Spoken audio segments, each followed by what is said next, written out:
Yo, Elliot.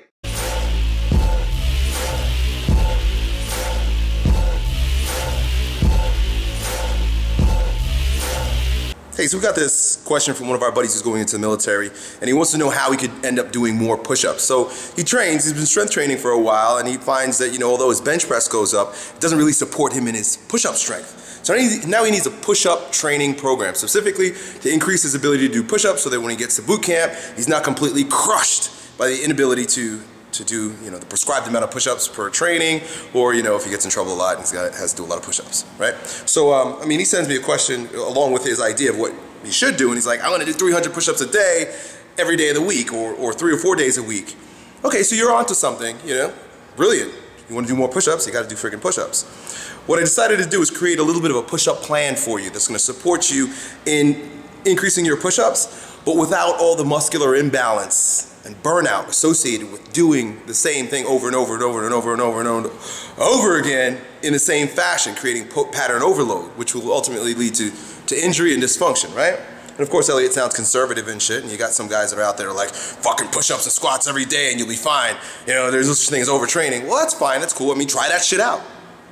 In my experience, don't work for me. Maybe I'm just a pussy. But anyway, if you're a pussy like me, try this program. Good. So, first day of the week, let's say it's Monday, max out on your push-ups. Once, maybe twice, right? So do like 1 or 2 sets. Let's say you do 30 or you do 60, right? Bang them out, as many as you can. So you just, can't do any more. Boom, collapse, right? Once, you really just need to do that once. Then, you take a day off from the push-ups.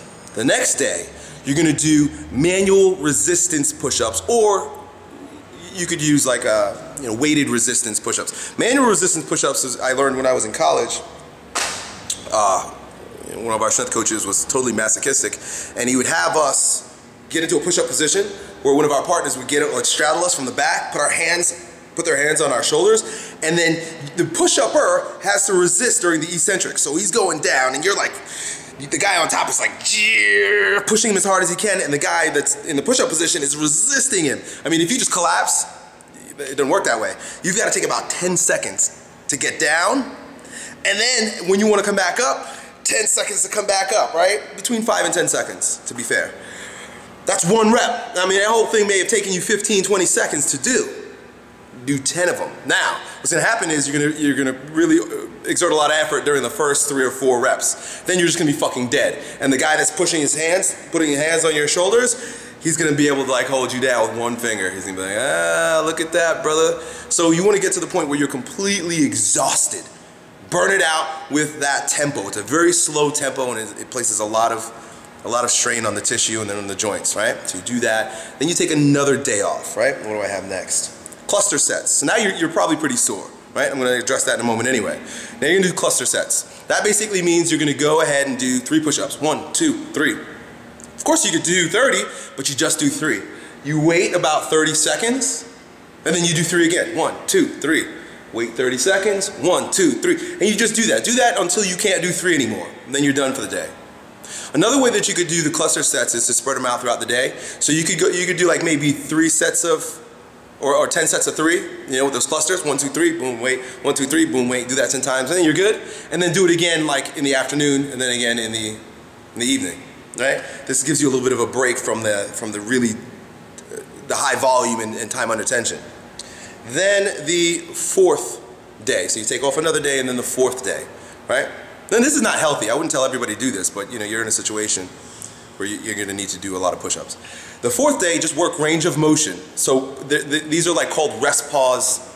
I think they're called rest pause, but anyway, Mike Menser talked a lot about this. But anyway, range of motion sets where you're gonna come out of the push-up just slightly off the ground, so about, maybe 2 inches off the ground, and you stay there, count for like 10 seconds. Then you come up about halfway, hold it for 10 seconds. Then you go full range, 10 seconds, 10 seconds, 10 seconds. And the idea is to hold. It's isometric strength is what you're building. I think they're called isometric sets of some fashion, It's like range of motion, isometrics. But anyway, you stay in those 3 positions, and then you just work holding it as long as you can. And you might build up to, build up to where you can't hold it, prescribe a certain amount of time for yourself. Say 10 seconds at each one. When you can't do 10 seconds, then stop. Look, this is not going to make you free from soreness. You're going to be really sore, and you're going to create muscular imbalance by following that program. But you're going to keep your nervous system off balance, so you'll constantly be getting stronger because it's a brand new stimulus. Now, to avoid the shoulder pain and the elbow pain and the wrist pain and all the dysfunctional shit that you're going to end up with by all over developing the push pattern, there are a few things you're going to need to do. Number one, stretch your chest. Stretch your chest and stretch your bicep, right? I've made videos about this, so go to YouTube, man. YouTube's an amazing thing. And put chest stretch, pec minor stretch, bicep stretch, and tricep stretch. You're going to want to stretch all this and all that, like all in there, everything that supports you in your push-up, you know, and trust me, you're going to want to stretch your bicep. You know, you might wonder why, but because the biceps are fully engaged during the eccentric portion of the movement, and we're working the eccentric a lot. So, you know, even your rear delts, there's a lot of muscles that are going to be engaged, and you're going to be sore. Stretch them, stretch a lot, especially at night before you go to bed. Stretch, and then I would even massage, self-massage, or tap the muscles, you know, do this. Get a, oh, I have one right here, hang out.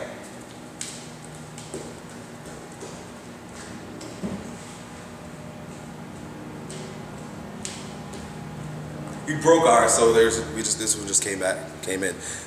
Get something like this, like a rolling pin. This is called a tiger tail, right? What the fuck?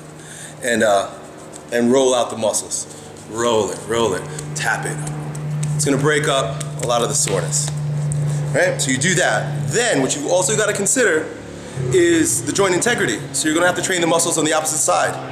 I would definitely not use this program if I wasn't also including bent over rows, rear delt raises, chin-ups, and they call them inverted push-ups. Basically inverted rows, where you lay with the bar in the squat rack and you pull yourself up to the bar. Add those in as well. That way you don't develop a situation where the front part of the muscle is overdeveloped in relation to the back, and then you have malalignment. You know, you're not sitting in the instantaneous axis of rotation, and you create a situation where you've got fucked up shoulders. So that's it, dude. Good luck with that, man. I gotta tell you the truth. I've never done this program. I just sat here and made it up, but it sounds pretty fucking cool, doesn't it? Give it a try. I bet it'll help. Oh, and you'll know it's working because every week when you go back to your max repetition day, you should be doing a shitload more. If you're not getting more from week to week, that means you probably need to recover a little bit more. So take an extra day off and then try that out. And follow this for about 3 weeks before taking a full week off. Take a full week off in between every fourth week. Good luck, boss! I'm done. Yo, Elliot.